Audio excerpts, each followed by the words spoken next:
Mesdames, Mesdemoiselles et Messieurs, bonsoir à toutes et à tous. Vous êtes encore une fois les bienvenus ici sur votre tribune, très adorée, la tribune d'éveil des consciences. Oui, c'est ici et nulle part ailleurs. La bonne information est en temps réel.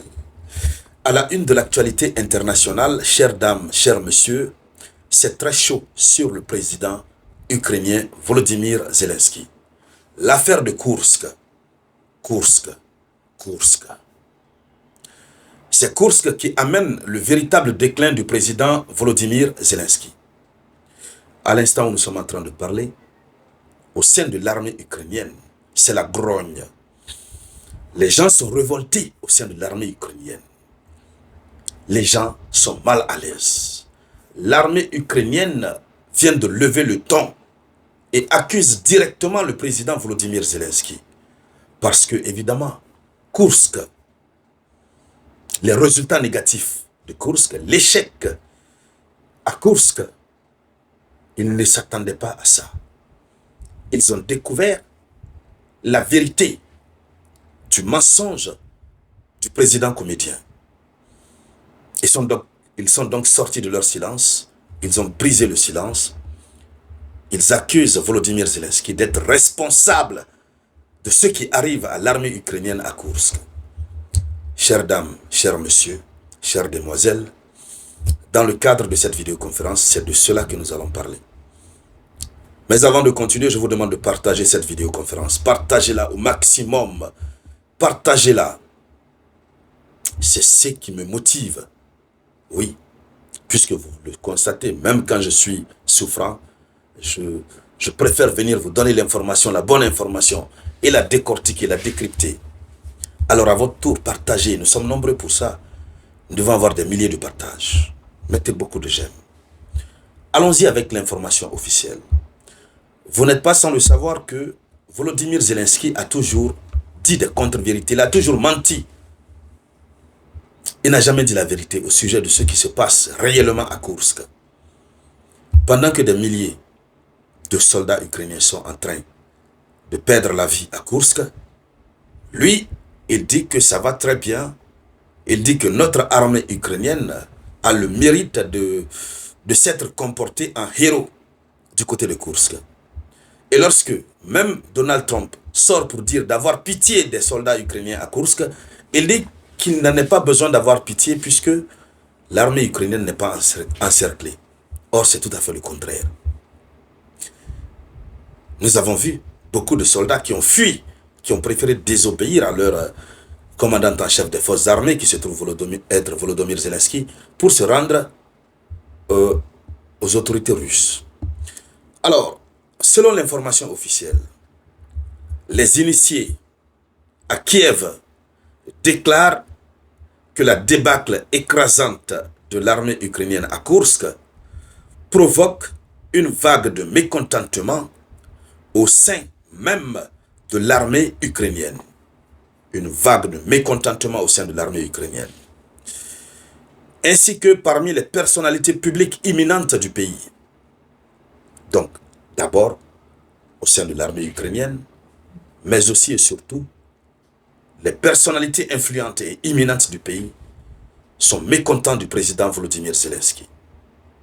Et vous savez, depuis le début du conflit, beaucoup d'Ukrainiens d'ailleurs avaient pitié de lui.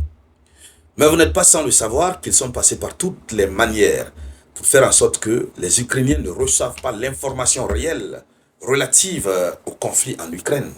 C'est pourquoi il y a certains médias qu'ils ont interdits. Alors, malgré tout, les Ukrainiens ont pu comprendre ce qui se passait. Et sur le champ des hostilités, ce qui fait très mal, c'est que, avant même de se rendre, ou avant de prendre la poudre d'escampette, avant de fuir, vous avez beaucoup de soldats ukrainiens qui ont abandonné tout le matériel que l'OTAN les a donné. Ils ont tout abandonné. Tout. Ils ont pris la fuite.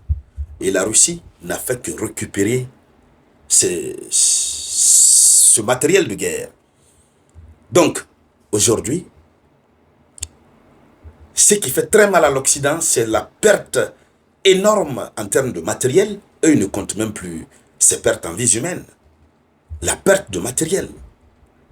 Et l'armée ukrainienne a compris donc que Zelensky les mentait. Il ne disait pas la vérité. Pendant qu'il disait autre chose sur les médias, c'était tout à fait le contraire sur le terrain.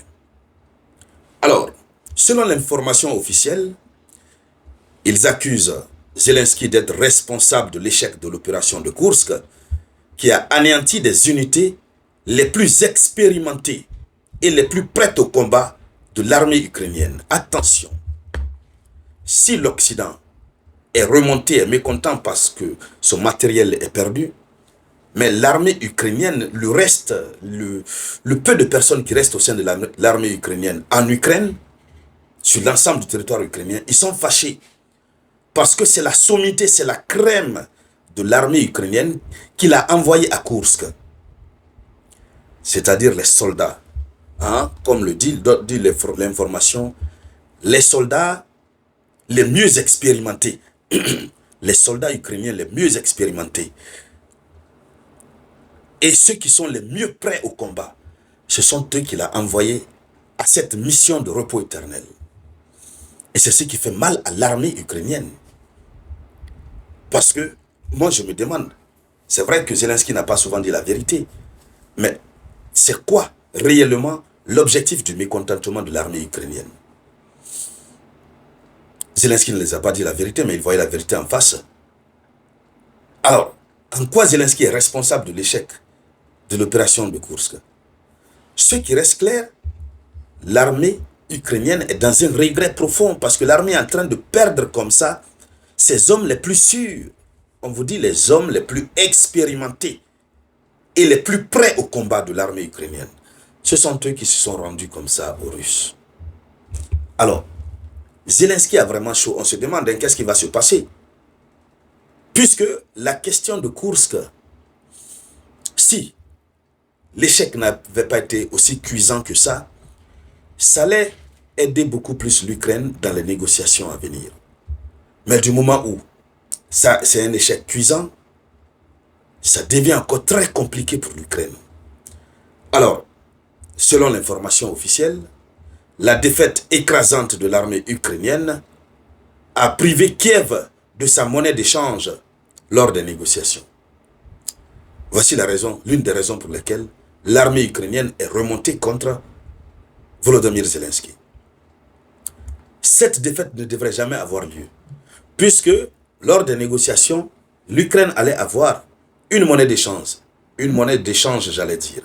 L'Ukraine pourrait dire, bon, ok, nous acceptons le cessez-le-feu, voilà, nous posons telle condition, désolé, nous posons telle condition, et voilà, si Poutine accepte, nous allons retirer nos soldats à Kursk. Nous posons telle condition. Si Poutine accepte, on retire nos soldats à Kursk.